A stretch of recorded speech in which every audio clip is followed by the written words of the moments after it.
स्वागत है मित्रों। तो आज से स्टार्ट होगा इस स्टोरी का मेन स्टोरी लाइन, जहां हम जान पाएंगे कि रूल है क्या चीज और चेस के साथ कर क्या रहा है।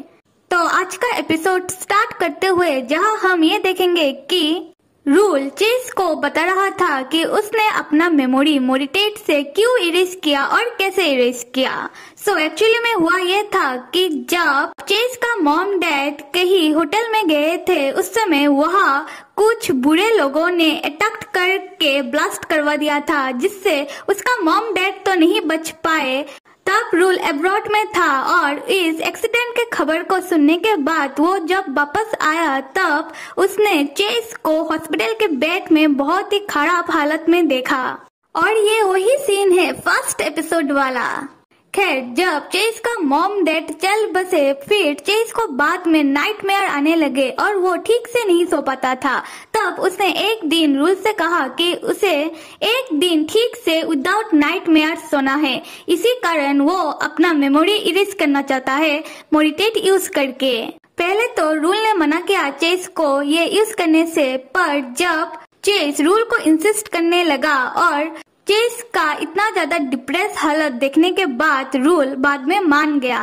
और इस तरह से चेस ने अपना कुछ साल का मेमोरी इरेज कर दिया मोरिटेट यूज करके। और आते हैं प्रेजेंट में, जहां रूल चेस को ये भी बता रहा था कि चेस के मॉम डैड के साथ ये हादसा 3 साल पहले हुआ था और चेस ने अपना मेमोरी 1 साल पहले इरेज कर दिया। तब चेस को रोजेली की कही हुई बातें याद आने लगती है, जहां रोजेली ने चेस को बताया कि चेस ने उसका मॉम डैड का फ्यूनरल अटेंड किया और उसी दिन रूल आया था।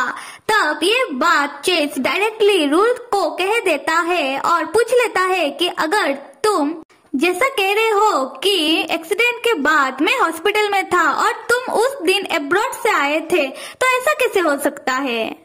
मैं किस बात पर यकीन करूं? तब रूल कहता है कि तुम्हें ये बात किसने कही? मेट ने। तब रूल हंसते हुए चेस से कहता है कि चेस, तुम ध्यान से मेरी बात सुनो। ये जो मेंशन देख रहे हो और इस मेंशन में जो जो लोग रह रहे हैं, सब मोरिटेट प्रोजेक्ट का हिस्सा है। मतलब सबके ऊपर मोरिटेट एक्सपेरिमेंट चल रहा है और ये सब अपने मर्जी से ये करवा रहे हैं। इसी कारण ना ही उन लोगों को अपने बारे में ज्यादा कुछ याद होगा, ना ही उन लोगों को सच और हेलुसिनेट के बीच का डिफरेंस मालूम होगा। और हाँ, वो लोग इस मेंशन से भी बाहर नहीं निकलते। ये सुनकर चेस को गुस्सा आ जाता है और वो रूल से कहने लगता है कि क्या तुम सब पागल हो गए हो? तुम लोगों के ऊपर कुत्ते और बिल्लियों की तरह एक्सपेरिमेंट कर रहे हो। खैर, फिर चेस कुछ सोचने के बाद रूल से फिर से पूछता है कि रूल, तुमने कहा कि मैंने मेरा मेमोरी उस हादसे के बाद इरेज करवा दिया और 1 साल पहले करवाया, तो सिर्फ मैं वो 3 साल पहले वाला हादसा ही अपने मेमोरी से इरेज करवाऊंगा। तो ऐसा कैसे हो सकता है कि उससे पहले का भी मुझे कुछ भी याद नहीं है? तब रूल बहुत ज्यादा अजीब ढंग से चेस से कहने लगता है कि चेस, तुमने 1 बार नहीं बल्कि 2 बार अपना मेमोरी मोरिटेट यूज करके इरेज करवाया। पहले तो तुमने अपना मॉम डैड की हादसे वाली मेमोरी इरेज करवाई, बाद में तुमने मुझे भी अपने मेमोरी से इरेज करवा दिया और बार बार मोरिटेट यूज करने के कारण तुम्हें कुछ भी याद नहीं। रूल कहता है कि चेस, फर्स्ट टाइम मोरिटेट यूज करने के बाद तुम बहुत ज्यादा अजीब बिहेव करने लगे। तुम बात बात पर मुझ पर शक करते थे और मुझ पर बेबुनियाद का इल्जाम लगाते रहते थे। तुम्हारे साथ जो भी हादसा हुआ तुम उसका भी इल्जाम मेरे पर लगा देते थे। फिर भी मैं कुछ भी नहीं कहता था, क्योंकि मैं नहीं चाहता था कि तुम्हें पहली वाली बात याद आए और तुम फिर से टूट जाओ। रूल तब चेस को ये भी बताता है कि मोरिटेट चेस की ठीक गर्दन में फिट है। दूसरी तरफ हम रोजेली को देखते हैं, जिसके हाथ से कप और प्लेट गिरकर टूट जाता है। ये स्टोरी में इम्पोर्टेंट है क्योंकि रोजेली का आदत है कप और प्लेट को गिराकर उसे तोड़ देना, और इसकी यही आदत के चलते बहुत ही जल्दी चेस को सब कुछ याद आने वाला है। खैर, आते हैं स्टोरी पर, जहाँ चेस रूल से कह रहा था कि तुम जो अभी डॉक्टर को बुलाकर मेरे साथ ये सब कर रहे थे और ऐसा रिकॉर्डिंग दिखाकर तुम मुझे क्या बताना चाहते हो कि अगर मैंने ये सब बंद नहीं किया तो क्या तुम मेरा मेमोरी फिर से मोरिटेट से इरेज कर दोगे? और यहाँ हमें एक और बात समझ में आती है कि जो प्रॉपर्टी वाला रिकॉर्डिंग रूल ने चेस को दिखाया, ये रिकॉर्डिंग उस मेमोरी कार्ड का नहीं है जो मेमोरी कार्ड चेस को रूल के कमरे से मिला, क्योंकि ये मेमोरी कार्ड अभी भी चेस के ही पास है। और ये प्रॉपर्टी वाला रिकॉर्डिंग रूल ने चेस को इसी कारण दिखाया क्योंकि वो चेस को समझाना चाहता था कि चेस ही है वो जो खुद ही खुद को और खुद की प्रॉपर्टी को रूल के नाम कर दिया, और अभी चेस के पास कोई भी दूसरा चारा नहीं है रूल के बात मानने के अलावा। रूल तब कहता है कि चेस, क्या तुम्हें सच में ये लगता है? तुम बहुत ज्यादा भोले हो। उसी वक्त चेस को रूल के हाथों में वही स्मोक से जला हुआ मार्क दिखाई पड़ जाता है। ये थोड़ा सा शॉकिंग बात है कि जिसको कुछ हेरिटेज बीमारी है और थोड़ा सा कट लगने से ही खून की नदियां बहने लगती है, उस बंदे ने अपना हाथ स्मोक से जला दिया, फिर भी बहुत बड़ा इंजरी नहीं हुआ। है ना थोड़ा सोचने की बात, पर इसके पीछे भी एक राज है। खैर, स्टोरी में ये दिखाया जा रहा है कि चेस अपने कमरे में आने के बाद रोजेली को वो कुछ सवाल पूछता है, ये चेक करने के लिए क्या सच में रोजेली को भी अपने बारे में ज्यादा कुछ याद नहीं है। वो रोजेली से पूछता है कि रोजेली बताओ तुम्हारा एज क्या है। रोजेली कहती है कि मास्टर, मैं आज भी बहुत खुश हूँ कि आप मेरे पर थोड़ा थोड़ा इंटरेस्ट शो कर रहे हो, और हाँ, मैं 1 साल पहले काम पर आई थी, उस समय मेरा एज था 18, तो अभी मेरा एज होगा 19।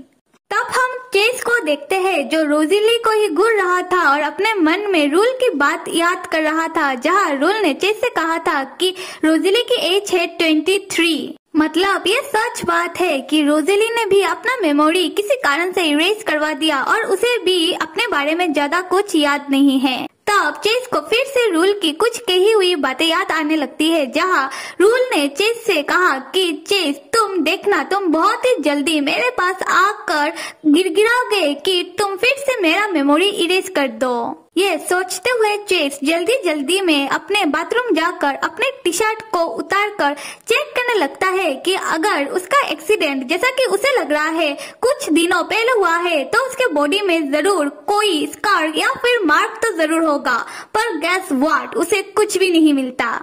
और हाँ, अगर आप लोगों ने नोटिस की होगी कि एक एपिसोड में जब चेस हॉस्पिटल से आया था और वो बाद में जब अपनी पट्टियां उतार रहा था, तब भी उसके बॉडी में कोई भी मार्क नहीं था। इतना बड़ा एक्सीडेंट होने के बाद भी, मतलब शायद ये मोरिटेट का साइड इफेक्ट होगा, जिससे चेस ने अपनी पास्ट की मेमोरी और प्रेजेंट की मेमोरी को मिक्स्ड कर दिया था। और स्टोरी में चेस को भी ये बात मालूम पड़ जाती है कि रूल की कुछ बातें तो सही है। उसी वक्त बाथरूम के अंदर चेस को हेलुसिनेट होता है कि एक औरत की गोस्ट उसकी तरफ आ रही है। ये देखकर चेस तब बेहोश हो जाता है। बाद में हम देखते हैं कि रूल चेस को जगा रहा था और रूल को देखकर अपने सामने चेस तब डर कर रूल को हक कर लेता है और उसके ऊपर ही वॉमिटिंग कर देता है। तब हम रूल को देखते हैं जो एक क्रीपी सा स्माइल देते हुए चेस से कह रहा था कि चेस, तुम मुझे माफ कर दो, मुझे तुम्हें अकेला नहीं छोड़ना चाहिए था।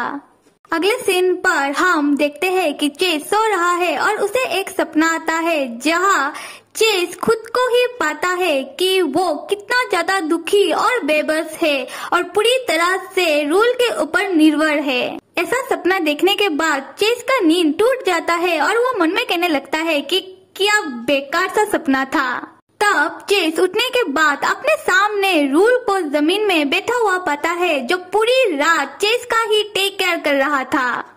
इस चक्कर में रूल ने अपना कपड़ा भी चेंज नहीं किया, जिसके ऊपर चेस ने वॉमिटिंग कर दिया था और तब रूल बीमार पड़ गया। ये देखकर चेस को थोड़ा बुरा लगता है और वो रूल से सॉरी कहने लगता है। रूल हंसते हुए चेस से तब कहता है कि तुम सॉरी क्यों कह रहे हो? क्या इसीलिए कि तुम्हारे कारण मैं बीमार पड़ गया या फिर इसीलिए कि तुम मुझे छोड़कर नहीं गए हो? चेस कहता है कि छोड़कर नहीं गए हो, इसका मतलब कि मैंने तुम्हें माफ नहीं किया। हाँ, मैंने तुम्हें माफ नहीं किया। रूल कहता है कि नहीं, मेरा कहने का मतलब है कि मेरे ही कारण तुमने मोरिटेट को चूज किया है। तब हम चेस को देखते हैं जो बहुत ज्यादा पजल हो गया था, बिल्कुल जैसे कि हम इस स्टोरी को देख के पजल हो रहे हैं। खैर फिर चेस अपने मन में सोचने लगा कि इस घर में कोई भी नॉर्मल नहीं है, किसी को भी कुछ भी अपने पास्ट के बारे में ज्यादा याद नहीं है, सिर्फ मैं और रूल ही है जो हमेशा पास्ट की ही बारे में बात करते रहते हैं। ऐसा लग रहा है कि हम एक अंधेरे से कमरे में हैं, जहां मैं और वो सिर्फ एक दूसरे का ही लाइट है। हाँ ये सच है कि शायद मैं उसके बिना कुछ भी नहीं हूँ जब मैं उसके आंखों में अपने लिए फिक्र देखता हूँ, पर रूल वही है जिसने मेरा पैसा प्रॉपर्टी सब कुछ अपने नाम पर कर लिया। पता नहीं उसे क्या चाहिए और मुझसे हमेशा ही कहता रहता है कि मैं इधर रहूं। तब ये सारी बातें सोचते हुए चेस का भी तबीयत बिगड़ने लगता है और रूल चेस को ऐसे देखकर उसे पूछने लगता है कि फिर से तुम्हें क्या हो गया। अगले पल हम रूल को देखते हैं जिसने चेस का बहुत ज्यादा बुरा हालत कर दिया था और उसने चेस को उसकी पैरों में झुकाकर कह रहा था कि चेस तुम सिर्फ एक बार मुझे कह दो कि मुझे मत मारो तो मैं तुम्हें नहीं मारूंगा, सिर्फ एक बार कह दो। चेस क्या तुम्हें घर नहीं जाना मेरे precious master? And guess what, ये तो चेस भाई साहब का सपना था और सपने में से जागते ही वो ठीक अपने सामने रूल को बैठा हुआ देख लेता है, जिसको देखकर चेस थोड़ा घबरा जाता है और रूल से कहने लगता है कि तुम यहाँ क्या कर रहे हो, निकलो यहाँ से, अगर तुम नहीं जाओगे तो मैं ही चला जा रहा हूँ। रूल चेस से कहता है कि चेस क्या हुआ है तुम्हें, क्या तुमने सपने में मुझे तो नहीं देख लिया जो तुम्हारे साथ गलत हरकत कर रहा है? और यहाँ पर हम एक और बात भी नोटिस करते हैं कि रूल जो खुद बीमार होने के बाद भी चेस का ध्यान रख रहा था। बाद में हम चेस को देखते हैं जो अपने हाथों में एक मेमोरी कार्ड लेकर अपने मन में कह रहा था कि हो क्या रहा है ये सब, क्या मैं सपना देख रहा हूँ या फिर ये सब सिर्फ एक हेलुसिनेट है। और मॉम डैड के साथ इतना बड़ा हादसा हो गया और मैं इतना बुरी तरह से घायल हो गया और इन सब के चलते मैंने अपना मेमोरी इरेज कर दिया। उसी वक्त चेस को फिर से हेलुसिनेट होने लगता है कि एक औरत का गोस्ट उसकी तरफ अपना हाथ आगे बढ़ा रही थी। उसे देखकर चेस कहने लगता है कि नहीं, ये सिर्फ मेरा हेलुसिनेट है, मुझे डरना नहीं है, मुझे खुद के बारे में मालूम करना ही पड़ेगा। और कमाल की बात यह है कि चेस जब अपना माइंड स्ट्रॉन्ग कर लेता है तब उसका हेलुसिनेट भी गायब हो जाता है। खैर फिर हम देखते हैं कि चेस वो मेमोरी कार्ड एक लैपटॉप में डालकर देख रहा था कि क्या है इस मेमोरी कार्ड में। और हाँ, ये मेमोरी कार्ड वही है जो चेस को रूल के कमरे से रूल के लाइटर के अंदर से मिला था। इस मेमोरी कार्ड में चेस का कुछ समथिंग मेडिकल रिकॉर्डिंग है जो बात रूल ने भी चेस से कही थी और जहाँ कोई चेस से कह रहा था क्या आप फोन करके सब कुछ खत्म करना चाहते हो? चेस कहता है कि हाँ। वो दूसरा कोई कहता है तो आप किससे बात करना पसंद करोगे? चेस कहता है कि मेरे मॉम से।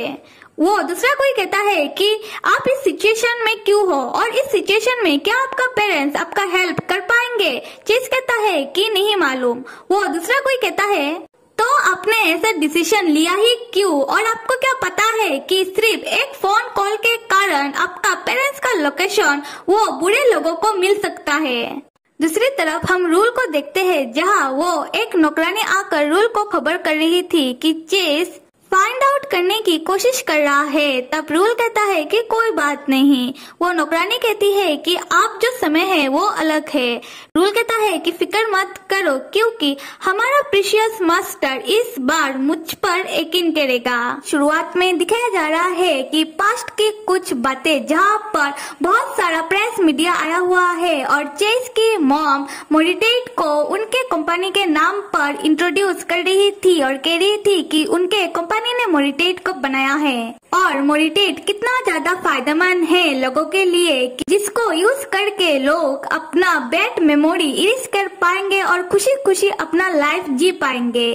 तो प्रेस और मीडिया के सामने चेस और रूल भी मौजूद था और लोगों के बीच हम रोजेली को भी देखते हैं जो चेस की मॉम की बातें सुनकर और मोरिटेट के बारे में जानकर वो खुश हो रही थी। पर पर चेस खुश नहीं लग रहा था। वो घर आकर तब रूल से कहने लगता है कि मोरिटेट कैसे कोई अपने फायदे के लिए और पैसे कमाने के लिए यूज कर सकता है और कैसे बड़े बड़े अधिकारी लोगों ने इस मोरिटेट प्रोजेक्ट को मंजूरी दे दिया। कैसे कोई इस प्रोजेक्ट को मंजूरी दे सकता है।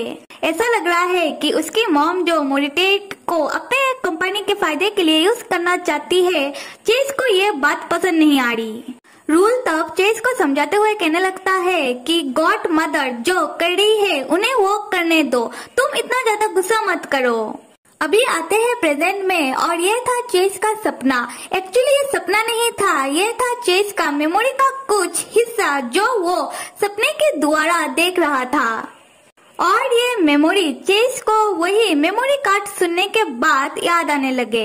बेसिकली इस मेमोरी कार्ड में चेस की पास्ट की कुछ बातें चेस को ट्रीटमेंट करने के द्वारा चेस का साइकियाट्रिस्ट ने ऐसे मेडिकल हिस्ट्री रिकॉर्डिंग किया था। क्योंकि चेस का मॉम डैड गुजरने के बाद वो डिप्रेस हो गया था, तब उसे साइकियाट्रिस्ट की जरूरत पड़ती थी। वैसे तो इस मेमोरी कार्ड का रिकॉर्डर से चेस को ज्यादा कुछ बात मालूम नहीं पड़ता, बट उसका मेमोरी थोड़ा बहुत ट्रिगर हो जाता है। और इस मेमोरी कार्ड में चेस को क्या मिलेगा ये बात रूल ने चेस को पहले ही बता दी थी, चेस का विश्वास जीतने के लिए। खैर तब रोजली आकर चेस को जगाने लगती है और कहती है कि मास्टर क्या आप पूरी रात लैपटॉप चलाते हुए सो गए थे। और चेस जिसको थोड़ा बहुत याद आने के बाद वो डायरेक्ट तब चला जाता है रूल के पास, रूल को क्वेश्चन करने के लिए कि ये कैसा याद है जो उसे आ रहा है। फिर हम चेस को रूल के पास देखते हैं, जो रूल के पास जाकर डायरेक्टली रूल से पूछता है कि रूल क्या ये मोरिटेट मैंने बनाया है, मैंने ऐसा चीज क्यों बनाया, और जब मेरा मॉम डैड के साथ हादसा हुआ तब क्या मेरा किसी ने किडनैप कर लिया था, और अगर ये मोरिटेट मैंने बनाया है तो मैं क्यों नहीं चाह रहा था कि मोरिटेट को कोई पैसा कमाने के लिए यूज करे। और हाँ, माना कि मैं अमीर हूँ, पर जिन लोगों ने मेरा किडनैप किया था क्या उन लोगों ने पैसों के लिए किडनैप किया था या फिर मोरिटेट का फॉर्मूला चुराने के लिए। रूल जो चेस को देखकर समझ जाता है कि चेस को थोड़ा बहुत याद तो आ गया है, पर ये यादें आपस में मिक्स्ड हो चुकी है। तब रूल चेस को हंसते हुए कहता है कि हाँ मैं तुम्हें एक एक करके आंसर देता हूँ। फर्स्ट, हाँ तुमने ही मोरिटेट बनाया है, पर वो मेरे लिए, इसी कारण तुम नहीं चाहते थे कि मोरिटेट को कोई पैसे कमाने के लिए यूज करे। चेस पूछता है कि मैंने तुम्हारे लिए मोरिटेट क्यों बनाया। रूल कहता है कि मेरे बीमारी के कारण। अगर किसी को मेरे हेरिटेज बीमारी का पता चल जाए तो तुम उसका याद मिटा सको, जिससे वो मुझे कोई नुकसान ना पहुंचा पाए। चेस तब रूल से कहता है कि रूल तुम बातों को अच्छे से घुमा लेते हो, क्योंकि पहले तो तुमने मुझे ये कहा कि मैंने ही तुम्हें कहा था कि सबको ये बात बता दो, तो मैं ऐसा कुछ क्यों बनाऊंगा अगर सबको ही बताना है। रूल कहता है कि सबका मतलब था सिर्फ घर के एम्प्लॉय, बाहर का कोई भी नहीं। तब चेस रूल से फिर से सवाल करते हुए कहने लगता है कि रूल थोड़ी देर पहले जब मैं तुम्हारे कमरे में आ रहा था तब रोजलिना मेरा पीछा कर रही थी, तब मैंने उसे मना किया कि मेरा पीछा ना करे और वो अपना काम करे। तब रोजलिना मुझे उल्टा ही मेरी ही हेल्थ के बारे में ज्ञान बांटने लग गई। तो जैसा कि तुमने पहले कहा था कि घर के एम्प्लॉय ने भी मोरिटेट को यूज किया है, हाँ उन्होंने अपने मर्जी से किया हो, पर फिर भी रोजली ने मेरा बात क्यों नहीं मानी मोरिटेट यूज करने के बाद भी। रूल तब चेस से कहता है कि मोरिटेट यूज करके लोग सिर्फ अपना याददाश्त इरेज करते हैं, ना कि वो अपना सेल्फ रेस्पेक्ट या फिर खुद से डिसीजन लेने का एबिलिटी। फिर से चेस रूल से पूछता है कि तो घर के एम्प्लॉय ने मोरिटेट क्यों यूज किया, अपने मर्जी से ही सही, पर क्यों। तब रूल चेस को कुछ ऐसा कहता है जिसको सुनकर चेस को गुस्सा आ जाता है और वो जाकर रूल को एक चाटा मार देता है। सो रूल चेस से कहता है कि ऐसा इसी कारण क्योंकि तुम्हें तुम्हारा एम्प्लॉय का सेल्फ रेस्पेक्ट और पर्सनालिटी से कोई लेना देना नहीं। रूल ने ऐसा इसी कारण कहा क्योंकि वो चेस की मम्मी थी जिन्होंने उन लोगों को मोरिटेट का वॉलंटियर बना दिया था। मतलब उन लोगों के ऊपर मोरिटेट का एक्सपेरिमेंट होगा और हाँ, ब्राउन कंपनी उन वॉलंटियर का टेक केयर भी करेगी। पर चेस की मॉम ने और ब्राउन कंपनी ने मोरिटेट के साइड इफेक्ट के बारे में किसी को भी कुछ भी नहीं बताया था। खैर, तब हम रूल को देखते हैं जो चेस का चाटा खाने के बाद कह रहा था कि चेस, तुमने मेरे पर फिर से हाथ उठा दिया। खैर, ये मेरी ही गलती है, तुम मुझे माफ कर दो कि मैंने मेरा वॉट पर कंट्रोल नहीं रखा। मुझे बस तुम थोड़ा सा वक्त दो, मैं तुम्हारा जो भी सवाल है उसका एक एक करके आंसर देता हूँ।